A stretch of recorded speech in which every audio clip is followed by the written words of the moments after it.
Assalamualaikum warahmatullahi wabarakatuh. Halo para penggemar dan pecinta istri impian dimanapun kalian berada. Selamat datang kembali di Resta Channel, yang mana akan selalu membahas alur cerita istri impian. Oke guys, di episode sebelumnya Gilang telah beritahukan Nabila kalau Bu Vina adalah orang yang telah menabrak ibunya saat kecelakaan dulu. Nabila lagi-lagi terpukul, tapi kali ini semua begitu menyakitkan bagi Nabila. Setelah tahu pernikahannya dengan Dimas hanya untuk menutupi kesalahan Bu Vina. Nabila pergi tinggalkan Dimas dengan perasaan marah dan juga benci kepada Dimas.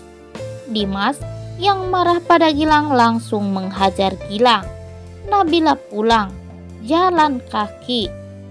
Dimas mengikutinya dari belakang. Ada preman yang menarik tangan Nabila, tapi Nabila tidak respon dengan mereka. Nabila hanya menangis dan menangis saja. Dimas yang melihat itu langsung menghajar preman itu dan mengatakan, "Jangan ganggu istri saya."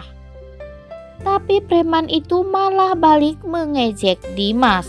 Suami istri tapi jalannya kok berjauhan. Cie-cie, lagi marahan ya. Nah guys, di adegan selanjutnya Bu Nopi mencoba menakuti Bu Vina dan mengatakan kalau di luar ada polisi.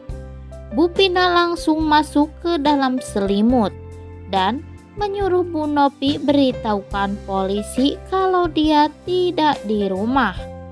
Bu Nopi malah tertawa lepas.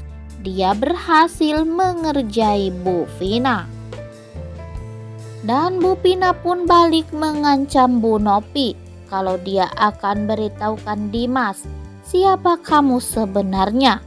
Pasti Dimas akan benci sekali sama kamu karena kamu telah menelantarkannya dan menyerahkannya kepada saya begitu saja, kata Bu Vina. Nabila pulang ke rumah Pak Iwan. Pak Iwan sangat kaget melihat keadaan Nabila yang awut-awutan dan pulang dengan sempoyongan. Juga begitu lemah. Pak Iwan ingin menelpon Dimas, tapi Nabila melarangnya dan memohon agar Pak Iwan tidak beritahukan keberadaannya di rumah Pak Iwan. Akhirnya Pak Iwan pun menuruti Nabila. Di sisi lain, Bu Nopi sudah tidak bisa mengancam Bu Vina lagi karena rahasia terbesarnya sudah terbongkar. Tapi Hana menyuruh Bu Nopi untuk mengancam Bu Vina agar melaporkannya kepada polisi. Dimas datang ke rumah Pak Iwan menanyakan Nabila. Pak Iwan melarang Dimas untuk menemui Nabila. Nanti yang ada Nabila makin terpuruk, kata Pak Iwan. Saat Pak Iwan menyuruh Dimas untuk pulang, Nabila memanggil ibunya. Pak Iwan buru-buru ke kamar Nabila, mengecek keadaan Nabila. Badannya Nabila panas dan juga menggigil. Pak Iwan pun mengompres Nabila.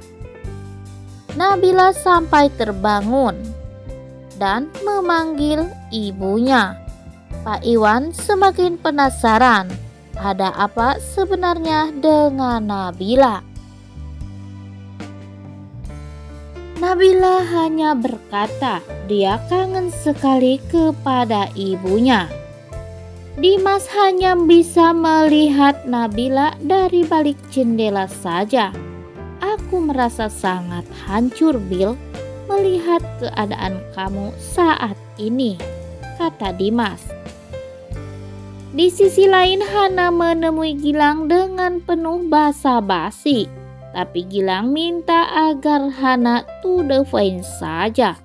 Hana bertanya, kenapa tidak dari dulu saja kamu beritahu Nabila? Kenapa harus diundur-undur? Kata Hana. Saya itu bukan kamu yang pengennya serba buru-buru, kata Gilang. Tapi kenyataannya Nabila tetap hancur, kata Hana. Keesokan harinya, Hana pergi ke kontrakannya Dimas. Hana mengetuk pintu, tapi tak ada jawaban. Pasti Nabila pulang ke rumah Pak Iwan, pikir Hana. Hana langsung pergi ke rumah Pak Iwan dan di situ nampak Pak Iwan membawa Nabila keluar dari rumah dan menyuruh Nabila untuk berjemur saja. Bapak sudah buatkan bubur spesial buat kamu. Tunggu ya, Bapak ambilkan dulu. Hana mengintip dari kejauhan. Hana berencana ingin membuat Nabila semakin terpuruk saja. Tapi guys, ternyata Bu Nopi masih menyimpan rahasia besar. Kalau ternyata setelah dia merekam Bu Pina menabrak Bu Rita, ibu kandung Nabila saat itu, dia masih hidup. Andai saat itu Bu Novi membawa Bu Rita ke rumah sakit, mungkin dia akan selamat. Namun Bu Novi justru malah meninggalkannya. Dan sebelum pulang ke rumah Pak Iwan, Nabila pergi ke makam ibunya terlebih dahulu dan meminta maaf kepada ibunya. Nabila menaruh cincin pernikahannya di atas batu nisan ibunya. Nabila pun pamit pergi. Ternyata Dimas diam-diam masih mengikutinya dari belakang dan mengambil cincin pernikahan itu. Nah guys, di sini nampak Sandy dan Pino mulai adu akting lagi. Sandy lagi makan mie ayam di pinggir jalan. Saat Sandy ingin membayarnya, ternyata kata tukang mie ayam sudah dibayarkan sama orang itu. Rupanya Sandy bukan tipe cewek matre. Sandy malah balikin uangnya kepada Pino. Sampai-sampai Sandy terjatuh di pangkuannya Pino guys. Sebenarnya lu itu cantik, asal jangan galak-galak, kata Pino. Apaan sih lo? Kata Sandy. Setelah itu Sandy melihat Pino boncengan dengan gadis lain. Sandy merasa kesal. Baru saja dia gombalin gue, sekarang udah bonceng gadis lain, kata Sandy. Sandy mengejar Pino naik ojek lagi. Saat itu Pino mengantarkan gadis itu pulang ke rumahnya. Awalnya Sandy berencana mengerjai Pino. Sandy memanggil perempuan itu dan menyuruhnya agar menjauhi Pino karena saat ini dia sudah punya pacar, yaitu saya. Aha, Sandy terjebak dengan kata-katanya. Maaf mbak, saya hanya teman Pino. Saya nggak akan lagi-lagi minta dianterin sama Pino. Saya janji, ujar perempuan itu. Sandy jadi malu. Ternyata yang lebih parah lagi, Pino tahu kalau Sandy mengaku-ngaku jadi pacarnya. Sandy jadi tersipu malu saat Pino mengatakan, lo cemburu ya? Ngomong saja lo suka sama gue. Oke guys, nampaknya untuk episode besok sore tentunya akan lebih seru dan lebih membuat kita semakin darting saja melihat kelakuan si Hana. Penasaran kan dengan aksi-aksinya Sandy dan juga Vino? Begitu pula dengan Nabila. Apakah Nabila akan mampu bangun dari keterpurukannya? Dan apa sebenarnya yang diderita oleh Nabila saat ini?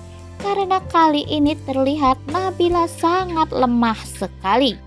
Oke guys, cukup sekian dulu video kita kali ini. Sampai jumpa di video-video selanjutnya. Jangan lupa like, komen, dan subscribe-nya ya guys. Wassalamualaikum warahmatullahi wabarakatuh.